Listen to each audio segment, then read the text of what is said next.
C'est une exposition qui... On avait rencontré Clémentine il y a ça plusieurs années et ça nous trottait dans la tête de faire une exposition avec son travail. Et bon, petit à petit, l'idée a mûri et on a rencontré Helen Jay il y a assez peu de temps. Et là, on s'est dit, c'est la bonne personne.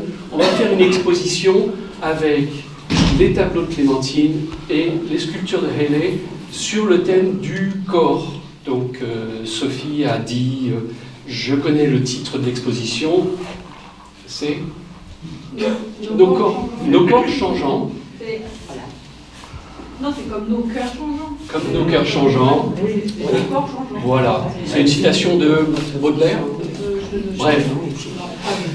Et donc le travail de Clémentine est un travail avec les corps très sensuel, très en mouvement, avec des ombres, des superpositions, des couleurs. Et le travail de Haley Jay est un travail sur le corps, mais le corps un peu éclaté, décomposé, en morceaux, un peu brisé par moments. Vous remarquerez qu'il y a des pointes, des épines qui correspondent à son vécu personnel, et puis aussi des choses peut-être plus récentes, plus sensuelles, avec des corps plus souples, plus arrondis, que vous verrez par ici exactement. Et donc ça nous a paru intéressant de mettre en relation ce travail de peintre et ce travail de sculpteur, sculptrice, je ne sais pas si on peut dire l'un ou l'autre. Et comme à notre habitude, on les a mis en vis-à-vis pour que ces travaux dialoguent et renvoient de l'un à l'autre dans un sens et dans l'autre. Je vais m'arrêter là. Je pense que les tableaux parlent d'eux-mêmes, les sculptures parlent d'elles-mêmes. Donc vous avez un petit peu l'idée de notre thème, de notre ligne de pensée quand on a organisé cette exposition. Voilà, Sophie me dit, n'oubliez pas en même temps de venir prendre un petit verre, comme ça vous pourrez vous promener tranquillement, venir vous prendre quelque chose à manger en même temps, en faisant le tour de l'exposition, et puis vous pouvez discuter avec Clémentine et Haley. Alors, cette fois-ci, les deux exposants sont de Dordogne, puisque Clémentine est de Ici-Jacques, ou presque, et Haley est de Aimé, tout à fait. Mais elles sont toutes les deux étrangères, donc Clémentine est hollandaise et Haley est anglaise, britannique. Ce qui explique peut-être pourquoi il y a tant d'étrangers ici aujourd'hui. Voilà, chacun a ramené ses amis. Voilà. Donc bonne visite, n'hésitez pas à vous approcher de ce côté-là. Merci.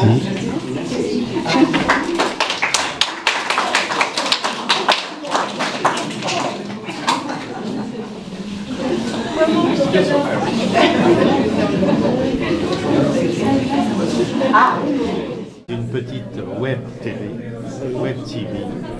sur Internet. Nous sommes à Bergerac.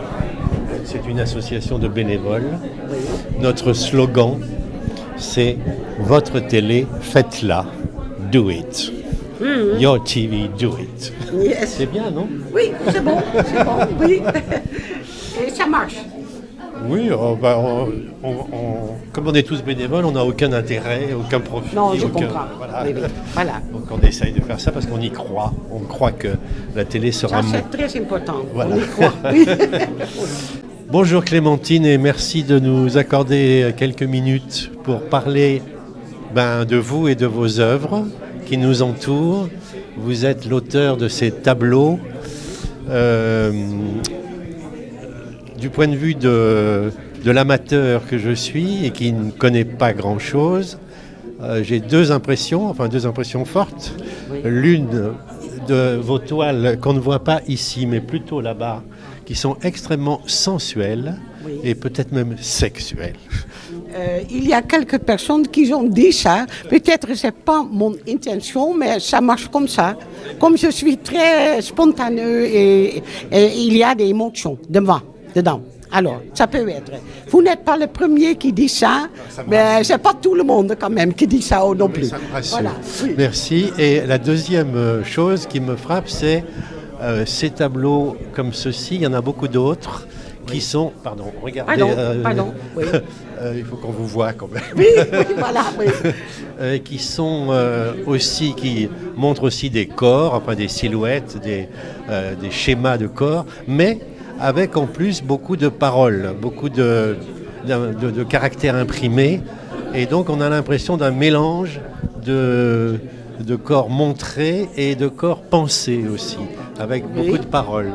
Oui, j'aime bien aussi travailler avec avec des collages de mon travail, mais aussi avec des lettres qui peuvent ajouter et faire plus fort le tableau et le mouvement. Et il y a deux choses. Le corps, c'est pas seulement l'extérieur, mais c'est l'intérieur. Et je cherche aussi dans mes autres tableaux aussi l'intimité, mais aussi que les gens peuvent se écartés, mais voilà, qui se parlent ou qui se parlent pas, et oui, de l'intérieur aussi, oui.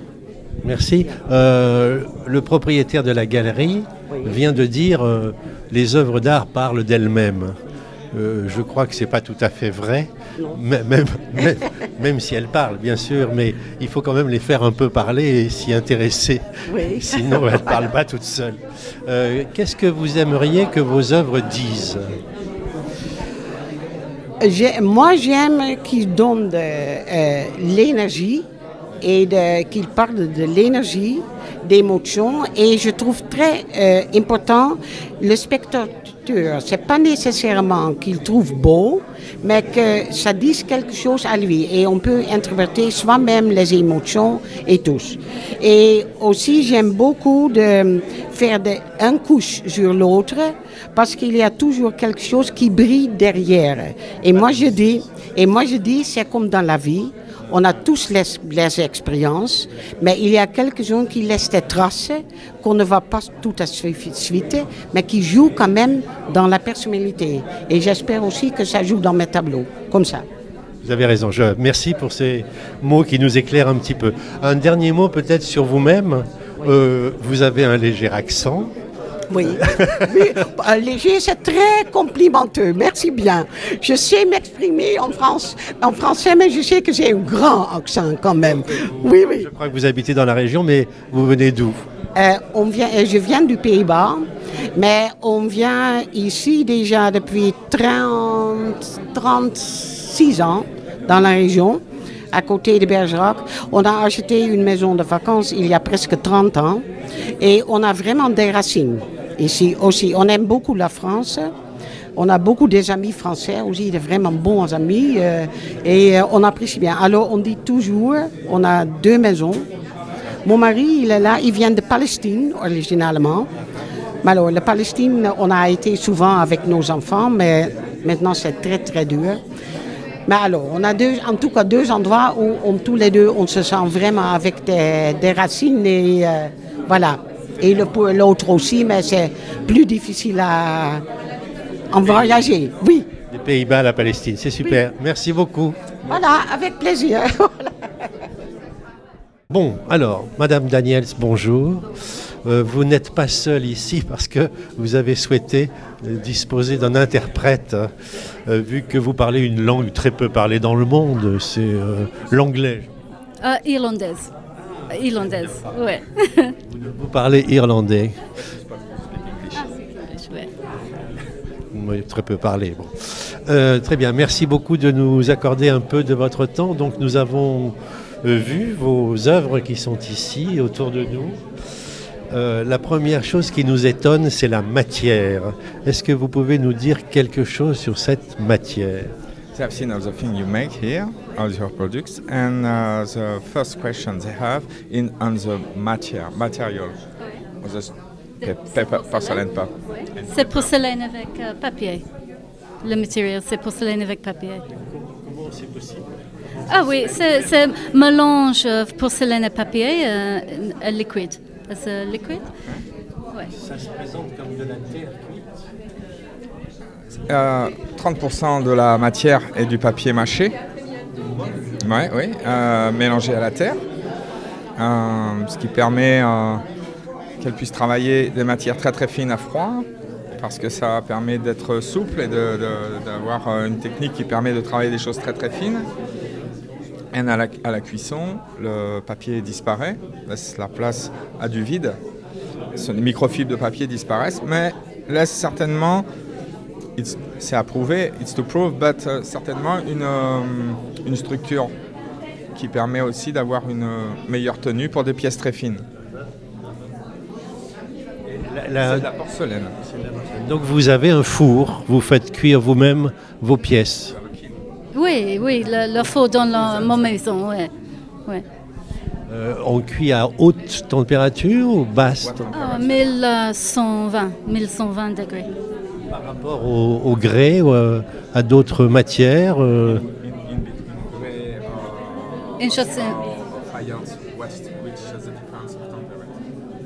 Oui. Ah oui, non, grès, porcelaine, c'est la même chose, température. Normalement, would be 1280. But pour moi, c'est 1120. Oui, c'est nécessaire pour le fini. Ouais. Très bien, alors voilà pour la matière.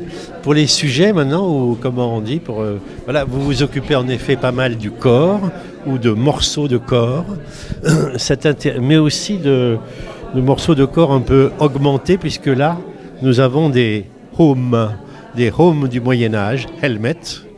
Vous aimez beaucoup ça apparemment. Mais alors ça fait penser à une tête, mais enfin aussi, c'est pas tout à fait du corps. Cet intérêt pour le corps et ses à côté, comment l'expliquez-vous? You understand? So my inspiration for the work? Yes. In anglais, désolé. My inspiration is the fragment of the body and the story that it tells. And we look at a fragment and we imagine the rest. Donc le travail est sur le corps, les fragments de corps aussi beaucoup. Et ces fragments, quand on les regarde, ce qu'ils évoquent et ce qu'on imagine derrière de leur parcours, etc. The layers of personality and gender are really important to me. What we show to other people, what we hide. Il y a aussi toute la partie des couches de ce que l'on est, de ce que l'on a, et donc un travail sur le genre. Et on est le genre que l'on propose, que l'on présente, que l'on veut faire voir, mais différentes strates peuvent être sous-jacentes et finalement le genre est quelque chose de fluide. C'est très drôle parce que Clémentine vient de nous parler de couches aussi à propos de ses propres œuvres. Mais je n'avais pas réalisé ce côté genre, en effet. Vous avez raison. Alors, toujours pour en rester à ce sujet, une chose frappe le spectateur amateur que je suis, c'est la douceur et la brutalité, le contraste entre quelques... Oui, it's important. Ouais. For me, it is always opposites, contrast. Like fine, metal, porcelaine, fragile, ouais. Vous avez l'intention de faire ça, je veux dire, c'est juste. Oui, c'est normal. Pourquoi question difficile, mais... I like people to question, to not know what they look, whether they see something porcelain, whether they see something metal, male, female, ouais. Oui, elle veut aussi que les personnes s'interrogent et ne soient pas sûres de ce qu'elles voient, quelque part le travail de l'imaginaire soit là. Et donc, quelle est cette matière? C'est du métal, c'est de la porcelaine, c'est du bois, c'est de la terre, qu'est-ce que c'est? Et aussi, sur qu'est-ce que je vois, je m'interroge et je découvre en réfléchissant des choses. Donc, quelque chose où le lecteur, l'amateur, a son univers qui interagit avec l'œuvre. Un dernier contraste aussi m'a frappé, c'est les corps entiers et les corps morcelés. Des corps qui se défont quelquefois comme la série. Broken body, twist body. Extremes of... Ouais. Yes. Ouais. What can you say of that? For me, it's a feminine body in the most recent tours, feminine bodies, but I like the strength and the energy of the twist, which is masculine. The hardness is masculine. Ouais. Ah oui, donc ce qui est intéressant dans le corps, dans la douceur du corps féminin et sa sensualité, c'est aussi dans la torsion du coup des forces qui s'en dégagent et qui amènent vers un côté masculin où finalement le muscle, c'est toujours un travail sur le genre quelque part. L'expression du genre qui diffère, cette femme douce devient quelque chose de puissant, qui est quelque chose de plus masculin pour le commun des mortels. On discuterait beaucoup éternellement, mais il y a tout de même une œuvre qui me paraît un peu seule de son style, de sa façon, c'est Boundaries Black, noir, avec ce corps armurier, enfin avec une armure dessus, et qui est un peu oriental. Est-ce qu'elle peut nous expliquer? Etruscan body. Your Etruscan torso. Etruscan torso. Ouais. He seems to see that it's different. Can you tell something about this about body? the detail? What's the detail, the armor of this corpse, etc.? Ouais. This particular. Ouais. And This boundaries title. Ouais. This particular piece was inspired by Indian temple sculpture, where it is ultra feminine. And I wanted to take the ultra feminine, so exaggerated form, and treat that with the detail, but then with a masculine way, in a hard way, whereas the temples are very soft and gentle. Ouais. Oui, en fait, c'est d'inspiration indienne qu'on peut voir sur des temples indiens, ces corps féminins, très, très, très exagérés dans la féminité des courbes et de la taille, et en même temps, armés et traités d'une manière masculine, et donc pour avoir ce contraste sur la féminité, la douceur, le genre et la masculinité. Also, women use lingerie, they use corsetry to alter their shape, to promote their femininity. But they use it like an armor because they feel more feminine. So the detail. C'est aussi un regard avec la lingerie féminine, les corsets et toute cette chose qui quelque part dont les femmes se servent pour accentuer leur féminité et se sentir plus femmes et donc quelque part armées, armorées et armurées pour affronter le monde. Et le titre Boundaries Noir. Boundaries Black. What's the title? Boundaries Black. How can we traduce that? Boundaries, for me, in both the spiral bound and boundaries, there are two, a large and a petit. The boundaries are to be bound, to be held, to be constructed. To be bound is être bound in English, c'est être attaché, être contraint. Bound, c'est contraindre. Très bien. Une dernière question, je ne vais pas vous embêter davantage. Comment vient-on d'Irlande en Dordogne? How come you from Ireland to Heavy? It's a long story. Oh, wait. By boat, by plane? By boat and plane. My family settle in the Dordogne and the Lot-et-Garonne, and for me the quality of life is important. Voilà, sa famille a été pionnière et ses parents sont venus s'installer là, des cousins, et du coup elle a vu goûter et la qualité de vie lui a plu à la française et du coup elle est restée. Elle a raison. Voilà. And the tranquility to work in peace. Oui, Ouais. Merci beaucoup. Merci encore. Merci.